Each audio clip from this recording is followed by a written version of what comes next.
Welcome to the Impact Multiplier CEO podcast. If you're a chief executive, or if you think like one, and you want to create exponentially greater impact, then this show is for you. My name is Richard Medcalf, founder of Xquadrant. I coach some of the most successful and impressive CEOs and executive teams on the planet and help them achieve extraordinary results.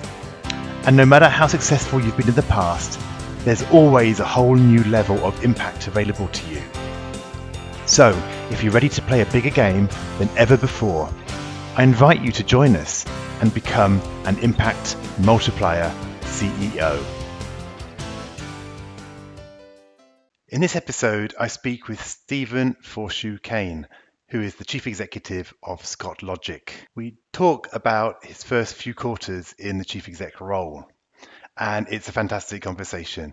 Stephen has a structured view, really well thought through, of that journey in the CEO role. We talk about what the biggest surprise was that he found as he entered the top job.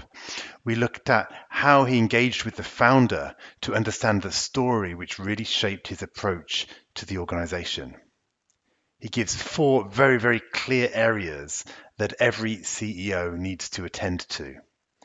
And he also gives us a great nugget about how we use 20% of our time in a way that makes the other 80% way more impactful.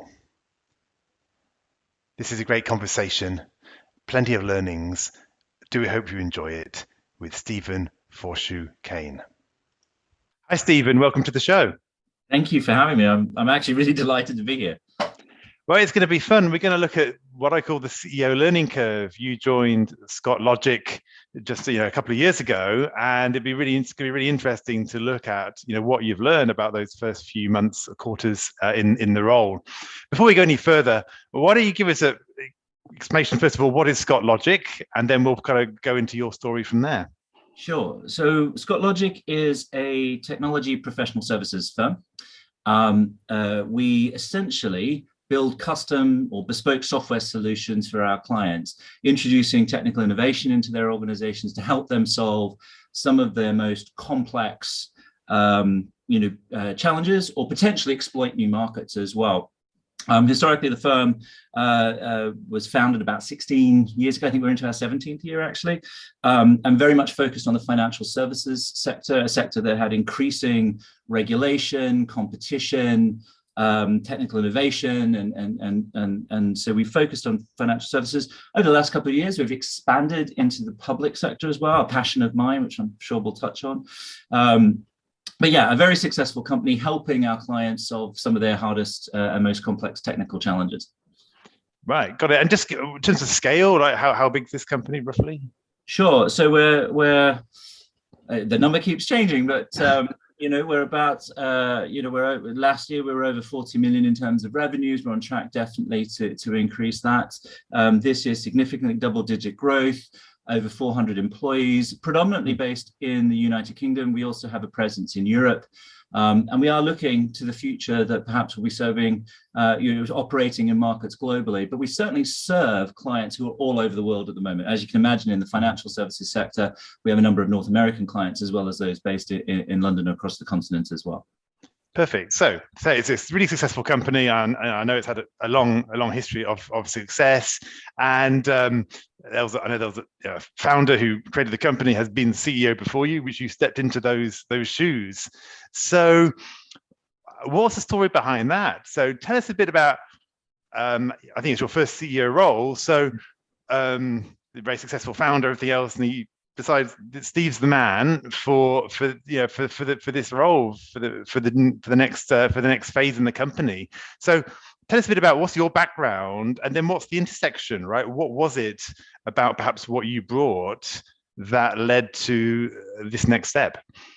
Okay, so I hope this doesn't sound too much like canned content, because I've obviously been meeting a lot of our clients, and they want to know a little bit about who's this guy who's tipping up and potentially providing some critical services for them.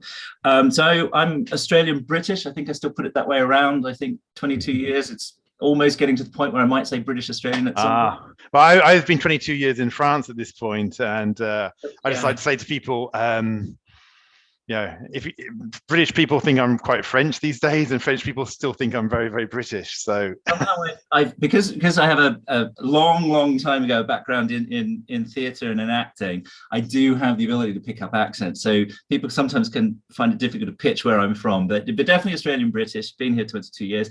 I describe myself as a career consultant. Working in technology for the best part of the last 30 years. The last 22 of those predominantly in technology professional services consulting here in the UK. I have been client side as well. I've done a number of executive roles in enterprise businesses like the Co-op Group, which is a member-owned retail and group organization here in the UK, one of the largest actually grocers in the UK, convenience groceries. As well as I've worked in the public sector. So I did a stint leading the government digital service in the Cabinet Office, which is at the center of central government, driving digital transformation across the central government. And I think, the reason I was attractive to Xquadrant and why Xquadrant was attractive to me is one, I think it starts with domain expertise. I've worked in large consulting organizations, some of the biggest in the world. I've worked in small technology professional services organizations. I've worked at some in the middle. So I think step one was I have a toolkit. I know this business. Yeah, let me jump in on that, because I think it's interesting that large and small, I think it's often something which people don't always consider, but I think it really creates a range, right? The first company I worked for, when I joined it, it was 80 people, grew fast, when it was several hundred people by the time I left, and had a senior role in it. And then I went into Cisco, which had, in fact, tens of thousands of employees, right? And was, a Fortune 50 company and everything else. And I think it does create a breadth of awareness and skills when you have that mix. Absolutely. And let's be clear. The reason I believe the reason I was brought into Xquadrant is the company has grown. Over the last 16 years, obviously. One of the things I've been brought in to do is really think about how do we scale it? How do we do different, more, better? How do we tap into the potential in the organization to do more with what we have, but also continue to grow it and see greater return from what we have within the organization? And you can't, I think one of the tools in my toolkit is I've seen small organizations grow to mid and then large organizations. I've been in mid-sized organizations and see them, go through that maturing process in their kind of teenage years. And I've also been in large organizations, and I can see what's needed at scale. We're talking hundreds of thousands of employees, but also some of the limitations and some of the compromises you have to make when you're operating at scale and dealing with that level of complexity. So there was definitely something about domain expertise and the experience and breadth of experience in technology consulting. I do come from a delivery background, so I was a consultant for myself, running custom software delivery programs, as well as what I would call change programs, which were to enable organizations to understand modern engineering practices, technology delivery competencies and capabilities, and how do you actually build them into your organization if they aren't actually native.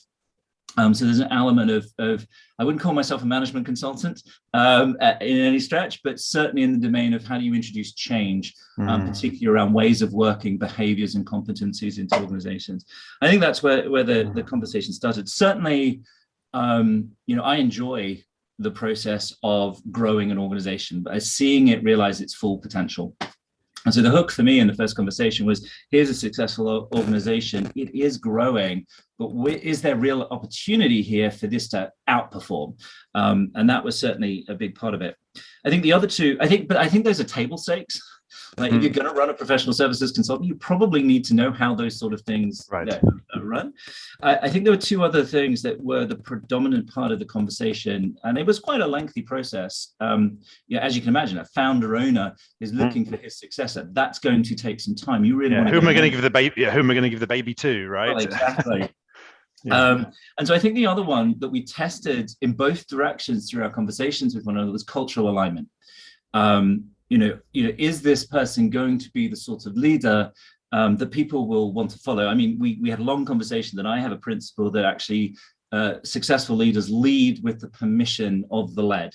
that people are willing to give you the trust and understand that where you want to go is a place that they want to follow you to or be a part of the journey towards. And so we spent a lot of time of like, what is the culture of ScotLogic? Why does this company exist, and why should I want to come and be a part of it? Why should it want me to be a part of it? And we're a people business, right? We have no other products but the smart stuff that's in every consultant's head that's at ScotLogic. We have a high bar for the talent that we invite to join us. And so, genuinely caring about those people, their aspirations, the work they do, understanding the challenges that they face, and making sure that they can do that, and that they feel engaged in a conversation about the sort of organization we're being. That was a big part of kind of the original conversation. And then can I just jumping in on that? I think it's so interesting, right? This cultural alignment, because as you said, it might not be the first thing people might go to the domain expertise, for example, or can you do the job in that sense? But it's just fascinating. I was doing a call yesterday, recording another episode, actually the podcast, so you have to listen to it, or with another leader who she said that she was in the company and there were two other people who were brought in as CEO when the founder moved on. They both lasted very, very short amounts of time, a matter of months and a matter of weeks. And she described it as organ rejection, that they had the CV, they had the expertise, they'd previously had CEO roles, they were seen as hotshots, they were seen as superstars, but they didn't have the cultural alignment. It didn't work. They had everything on the paper, but in practice, they didn't have the fit. And so actually taking somebody who had actually grown up within the organization became almost the safe bet, because they knew already that cultural fit was there. So I'm not saying you always have to recruit from within, obviously it shows that you don't, but making sure that you actually are set up to win by going into a culture which you resonate with. And I think it's a fine line, because the other thing is you can get myopic, right? If we only ever hire people that look and sound like us or think like us, and we call that cultural alignment because they're going to fit in that sense, that can actually drive you to actually a constraint. Like you can't. So you've got to have this way, I think, of being able to connect with people, like meaningfully connect with people at a very personal level, but also be able to recognize that, I stepped into this organization, I was not breathing the same oxygen as everyone else yet. Now I've normalized, most likely, like we all do, but being able to say, well, actually, let's think about let's create an environment where we can think about things differently, but that's safe for all of us. That's safe for me as the new guy, and that's safe for people who spend, and we've got people who with us 16, 17 years, they were right back at the start. In fact, we've got one of our senior leaders was a graduate who has grown his career through us the whole time, which is extraordinary and fantastic. So how do you bring all of that together? So that was the second one. And on this point about fitting in, I think one of the things that I have is around fitting in versus belonging. I was introduced this by my own one of my own coaches and mentors, and I use it in my own group. I've just ran a new cohort of CEOs coming into my CEO community just this week, and we had our initial session. One of the things I talked about was you don't have to fit in to belong. In fact, you mustn't fit in, because you're going to bring each of your unique thing to this group, right? And so fitting in is not what we're looking for, but you belong, right? And I think there is this question, as you said, which is like, if everyone totally just fitted in, you're not going to have any of that fresh thinking, fresh ways. You don't want necessarily to fit in, but do you have enough in common that you can belong? Right. I mean, there's a hackneyed kind of analogy, and I took it because one of the things I'm very passionate about, particularly at ScotLogic, but more broad than that, is diversity and inclusion. And the last part of that is belonging. That it's not good enough to invite people to the party and then have them stand on the sidelines. It's not good enough to invite people to party and then say, "Would you like to come and dance?" But then look at the way they dance and go, "Well, that's not the way we dance here." It's invite them to the party, get them on the dance floor, and however they choose to dance, that's good, because it adds to the overall collective. Well, you haven't seen me dance, obviously, but I get the basic idea. I'm probably in the dad dancing category these days. There we go. I definitely am. And I think the third one that I spent a lot of time, and quickly it became quite a focus of the conversation with Gary, who was the founder, Gary Scott, was really about the sense of purpose-driven. There's a thread through my career where I certainly have felt more probably in the last 10 years or 15 years than the early part of my career, but more and more it's become increasingly important to me, which is what's the impact? What's the purpose? Why does this organization exist? And what is my contribution to that purpose? And, fortunately, in the case of ScottLogic, I think it's important, particularly if you're taking over from a founder, is to understand the founder's story. Why did you put yourself in place to go and create this thing? That's risky. That's hard work. That takes a lot of effort. Why did you do it?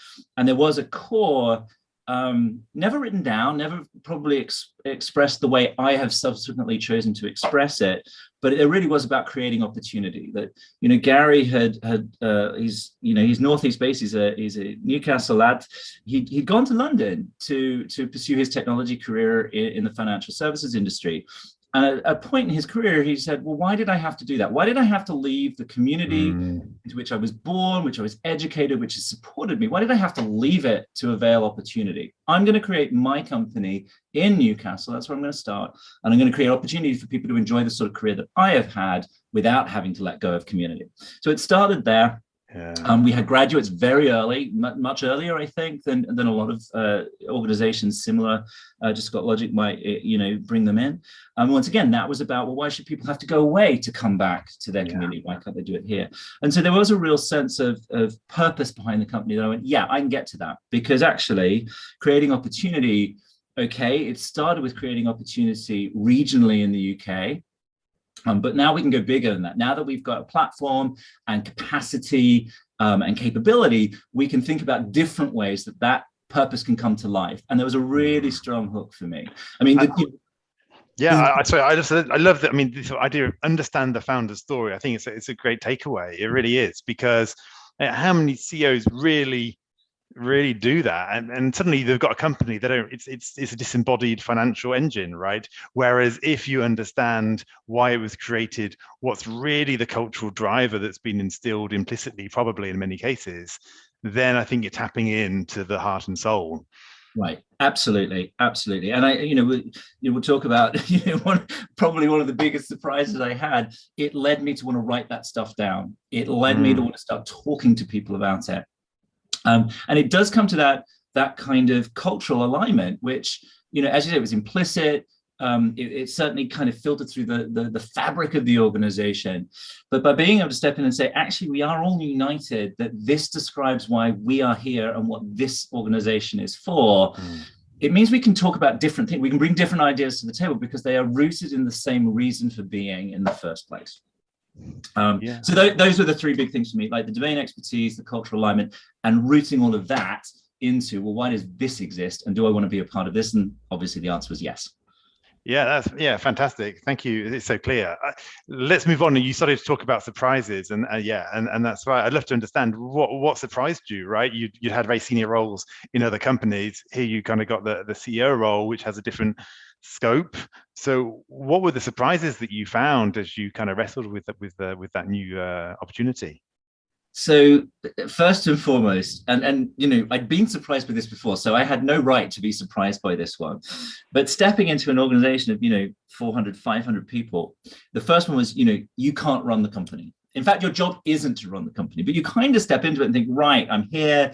CEOs, they run companies. Stand back, everybody. Yes, exactly. Stand back. And so the first thing was, that's not what the job is. If you try and run the company, you will go mad. You'll probably get ill. You'll probably piss off a bunch of people who are hugely capable and ready to support you and want to be a part of it. You kind of step in, you kind of think, right, I need my hands on all the buttons and all the levers, and I need to know where all the connections are. And very quickly, I kind of worked out I would go mad, I'd get ill, all the bad things of trying to be that person would come in. So I had to step back. I think there was a period, 3 to 6 months, which was actually let me understand how it is run, and resist the urge to go and get my hands on the controls. Just understand why people were making the choices they were doing, or why processes were working the way they were, and how did people think that they were successful, or what problems there were, all that kind of. There was definitely a period, but I had to sit on I literally had to sit on my hands. You're seeing me on video because you can see my hands bouncing all over the screen. With this, the first 6 months was really don't reach for the controls. Yeah. And after about 6 months, I've only been there, well, it's 14 months now. After the first 6 months, I really kind of said, okay, I understand how it's run, and that's great. There are areas for improvement. There are areas I want to introduce change. There are some things that are brilliant. I want to make sure that we acknowledge those and we keep doing those, or we do those more. But what is my role in that as the chief exec? Where do I play? And so there were 4 things for me. The first one was context. Like, my view very much was, I wanted to. People talk about empowerment and that kind of thing. I definitely wanted to give people autonomy and agency. If I couldn't control the levers and the strings without a whole bunch of bad things happening, then nobody else could either, individually or personally. So I wanted to make sure people feel, actually, if that is within your span of control, you have agency, you have genuine empowerment. And to do that, you have to understand the bigger picture. You've got to understand the context in which you're making choices. Right. Yeah. Into this actually came, let's state our purpose. Let's write it down. Let's use that as a lens to help us make good decisions. So, our purpose is to create opportunity and sustainable prosperity through technical innovation. So let's use that as we're making choices. Is this thing we're going to do going to create sustainable prosperity for us, for our people, for our clients, for our communities and society that we live in? Is it going to create opportunity? That's why we're here. How does this decision help us do that? Are we using technology in an innovative and exciting way? And so if you can create, and it wasn't just writing the purpose down. It was talking to people about why that was important and how they might want to use it. It was reasserting our mission. Thinking about our client mission, our organization or our economic mission, as well as our social value and the impact we wanted to have more broadly than just the organization, setting those things out, reasserting our values. But it was also starting to articulate, well, what's the strategy? What are the big pieces that we need to be thinking about and how they work together, so that people could. And we talked to the whole company about this. This wasn't just a group of execs sitting in a room going, oh, here's our 5-point strategy for the next 6 months or 12 months or 5 years. Yeah, because it's not a shared context, right? That's just trying to bring the whole organization in, so that when you see this decision, you understand why or how that decision was arrived at. So the first one was context. You and I have talked ahead of this call. I am very, performance motivated, task orientated. And when you kind of spell out a purpose as broad as and encompassing as you articulate, an ambitious multi-year strategy, where do you go first? And if you don't know where you're going first, then everyone could be going somewhere different. So the second part was really about describing focus and trying to narrow down what are the most important things first, next, and then. Who do we want to be in the next 6-12 months? Where do we need to get to in the 12 to 24, 36? And what's beyond that?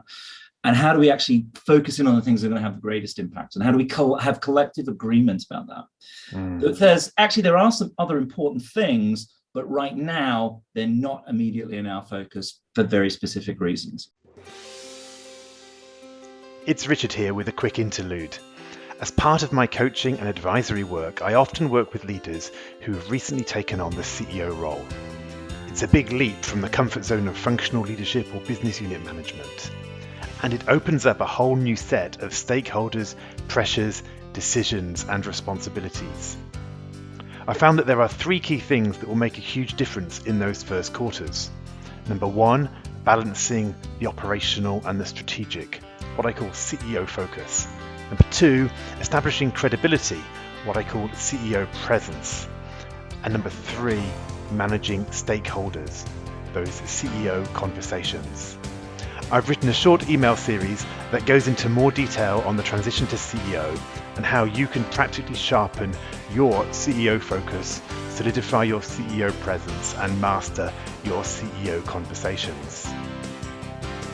It's insightful and it's entirely free of charge, and you can register for it by going to xquadrant.com/go/curve.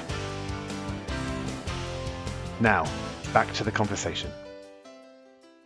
Yeah, I love this concept of the rallying cry, which is, what's the number one thing right now, or, and you can only have one at a time, because otherwise it's chaos, right? But so it's, as you said, it's trying to get a bit of a phasing, and what have we got to do now that allows us to then build the next thing next quarter or whatever it is. And if you've done context right, people can see the build, right? And they can understand why choices are made to focus on A over B. I think that's super important. The next bit was then creating momentum, and particularly taking an established organization. Once again, this was a successful business. It had done things in a way that had allowed it to continue to grow and to thrive over a decade and a half and more. And so it can be quite easy to kind of say, well, how do we just do a little bit more of what we did yesterday? And will that be sufficient? And of course, when you start to think about the context we built and the focus, it's like, well, probably not. But how do we find the energy within ourselves to step away from the tried and trusted things that got us here and accept that they probably won't be the things that get us to the next level? That's scary. We've talked about that. That can be, quite confronting. Oh, but I'm comfortable. I know how this works. I'm stepping into something that's a little bit more unknown to me, that we're going to have to discover. We might have to learn some stuff. Oh, goodness, we might even make some mistakes. How do we make that safe? So it's creating that sense of drive through focus in a bigger picture and making it safe for people to step into the unknown, which probably leads me on to my last one, which I spend a lot of my time around relationships and thinking about the quality of relationships, the impact of my behavior, my choices, my drives on other people, trying to understand what I'm observing in the behavior of other people because their motivations might be hidden, and trying to understand, well, if I see that, maybe don't use my lens to interpret it, maybe talk to them about what you're observing and the impact it might be having, and to move us beyond this concept of the functional or the performing team, which says, well, you do a thing and I do a thing, and yeah, they're interrelated, but they're kind of separate, and maybe I rely on you for some stuff and you rely on me for some stuff, but there's no deeper connection. Getting the relationships to a point where there is a genuine level of trust, and actually people move off their own agenda because they are genuinely invested in the success of their other team members, whether that's the exec team or the senior leadership team or any member of the overall organization team at Scott Logic, is being able to move to somebody else's agenda and understanding that starts with high trust. So the biggest one was, the biggest surprise was I can't run the company, but for the company to run, these are the things I need to spend my time on. Yeah, I think it's brilliant. And of course, Steve's book is now available in all good booksellers. It's beautiful, right? It's really clear. And I think it's a great roadmap. I think it's gold, right? I mean, without context, you have to end up micromanaging, or you have to feel, because nobody else has it, right? So how are you expecting people to deliver? I'll tell a story, because I think it was day 2. New CEO, I still don't know. And I joined during pandemic, so I'm trying to meet people and establish these relationships over camera. And somebody from the operational side of the business kind of put a call in my diary and said, "Oh, we've got this client opportunity. We've got 2 client opportunities that are very specific skill set, and we've got one person available who could do it. Steve, which person, which client engagement should we assign this person to?" I'm like, I am literally the least qualified person in this organization to be able to answer that question. So I did what the instinct say was, well, what do you think? Like, I'm talking to the person who has most of the information, will feel the greatest impact of a good or a bad decision. What do you think? And I think, that was the other, that's an instinctive response. I literally didn't know how to answer that question. And so I answered it as a consultant would always answer it, with another question. And the person immediately went, well, we should do this one because, the team needs it more, or the impact could be greater. And we have someone coming on the line who could take on the second client. We think they can wait a little bit longer. I was like, brilliant. I don't have to give you that answer. I don't have to be the one who succeeds, because you have context. You understand the decision that needs to be made, and you're able to do it. And I guess that was a second learning that I had, that, how long-term costly it can be and not just to a CEO, I think to any leader, but how long-term costly it is to give orders, to tell people the answer or tell them how to do things or step in and make decisions, which actually you can make, but you should have a hook that says, should I make that one? Because otherwise I'm making that decision every time.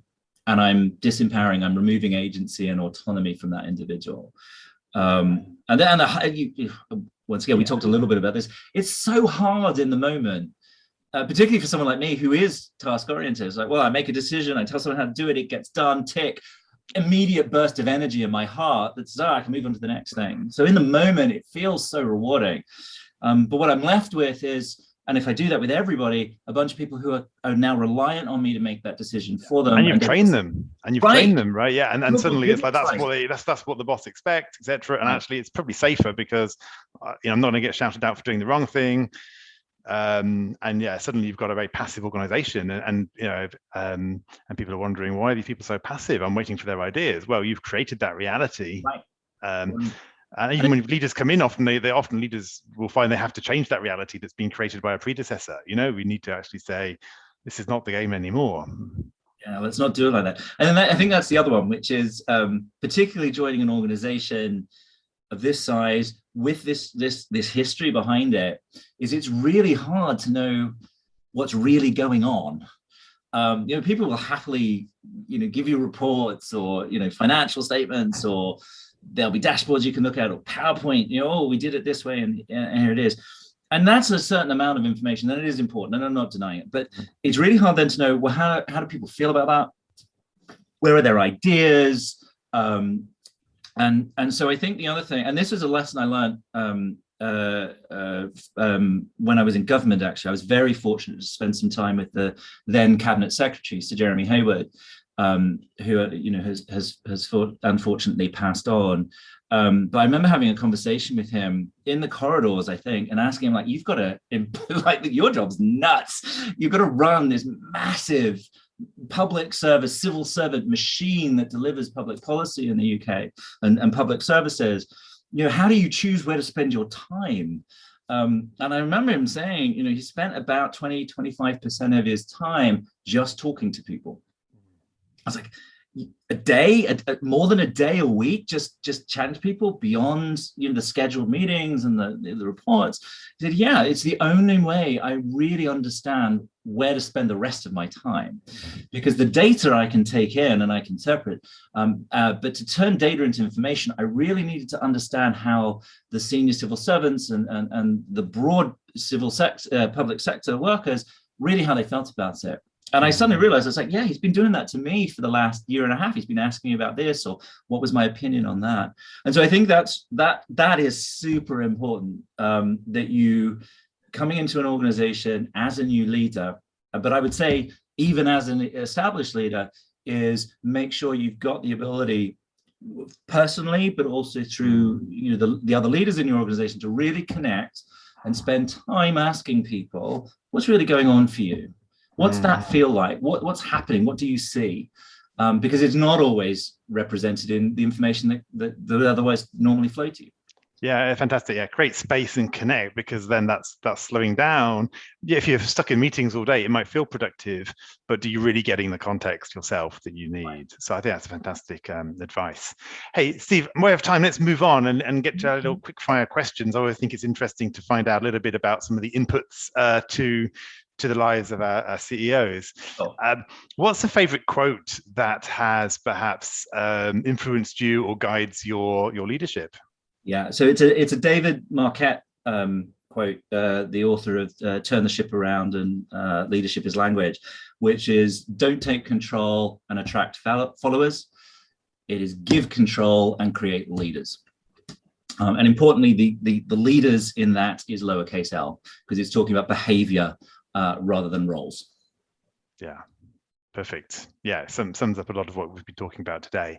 What about a favorite app? Is there an app on your phone, apart from the usual email and calendar and everything else, where you kind of turn to? Yeah, I can assure you, calendar is not my favorite app on my phone. Absolutely. No, it's Medium. So the blog platform. I find I'm a magpie.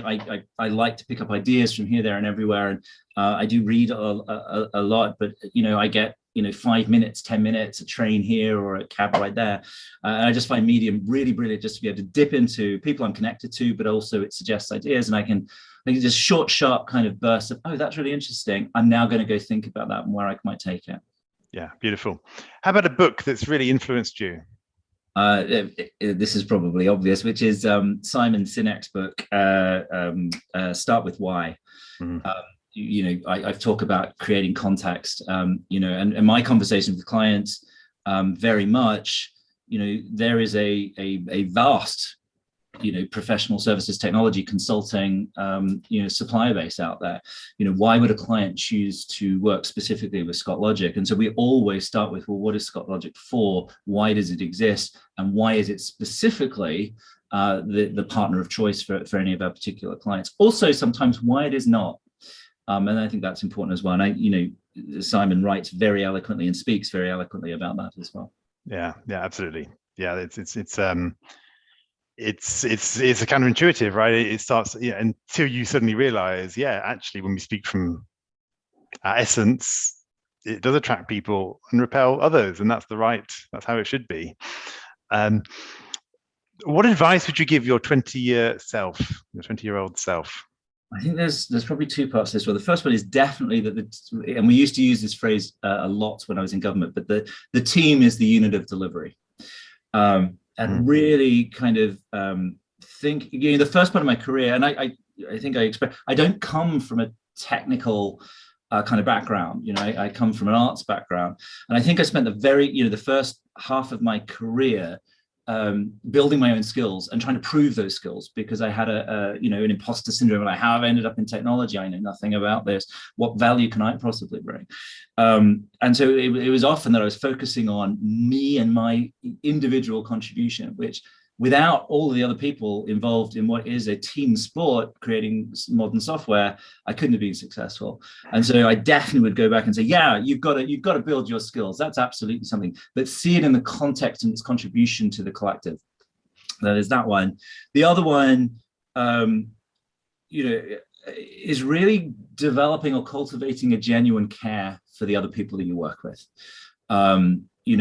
We talked a little bit about the functioning versus the high performing team, where there's genuine investment in the success of other people. You've got to get a bit deep you've got to get behind the professional persona or the skills and capabilities someone's representing, really get to know them a bit. And if you believe that teamwork, the combination of skills and capabilities, experiences and backgrounds, those are a differentiator for high performing teams, then actually genuinely caring about the other members of that team is the foundation for that.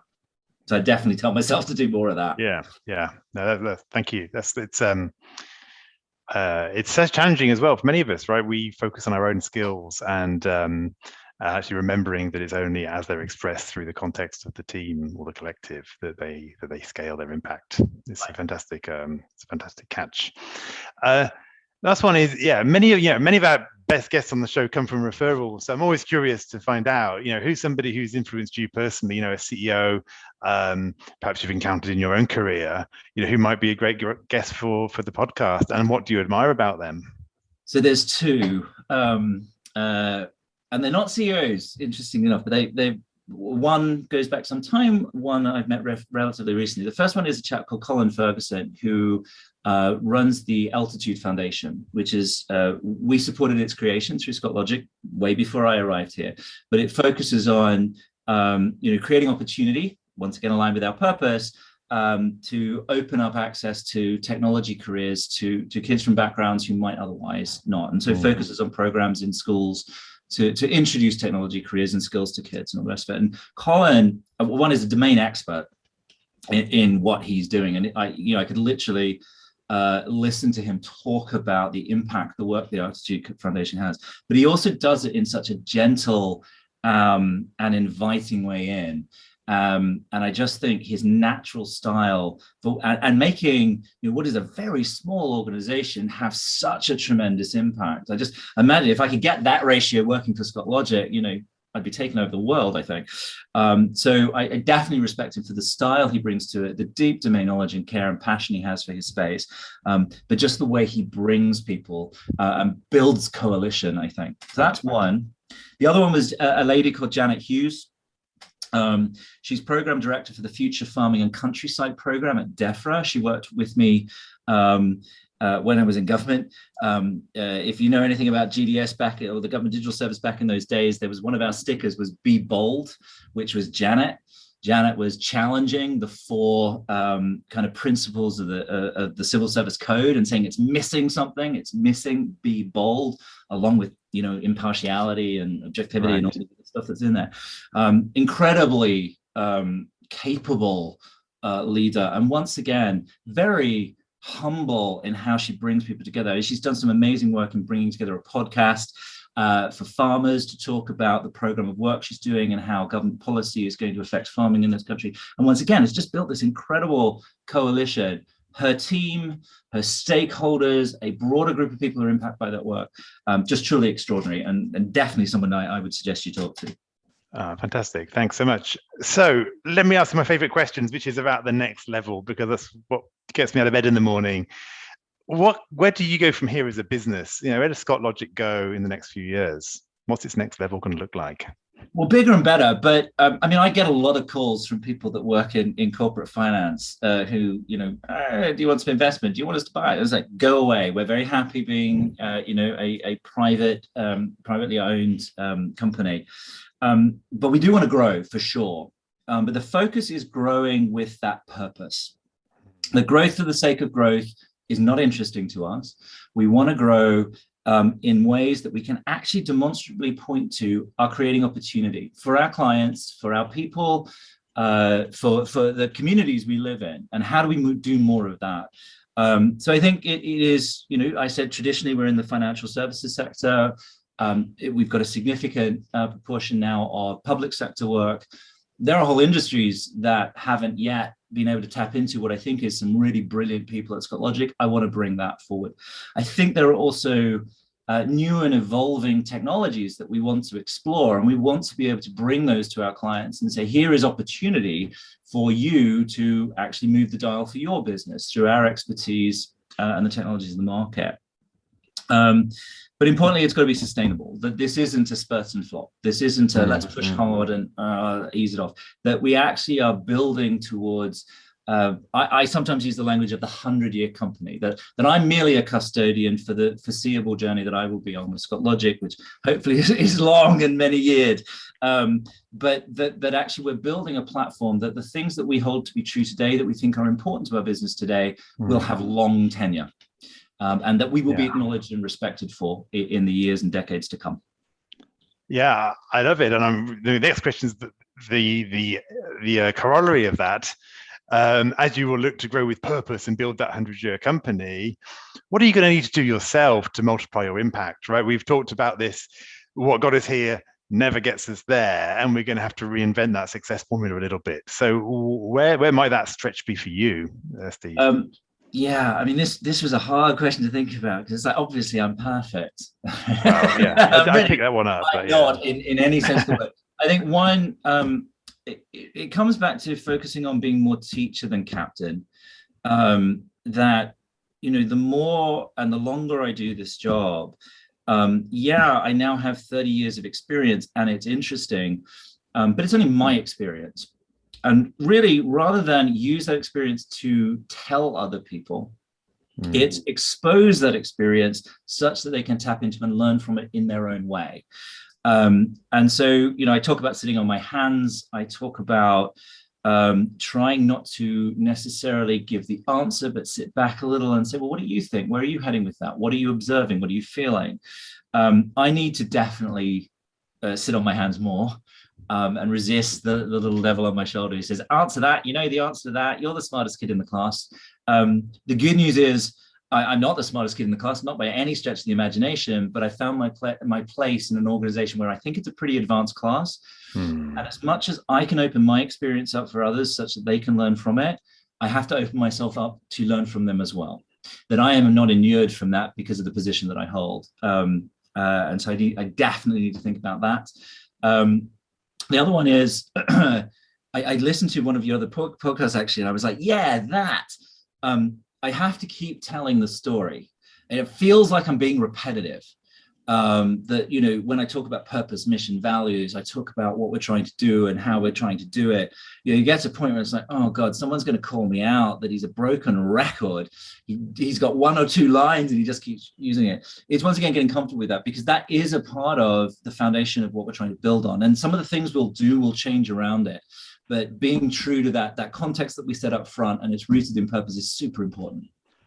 I like to say, if you're not boring your executive team silly with your messaging and your priorities, then you're not communicating enough, right? Because if they're not bored silly, then the rest of the organization is probably not hearing it.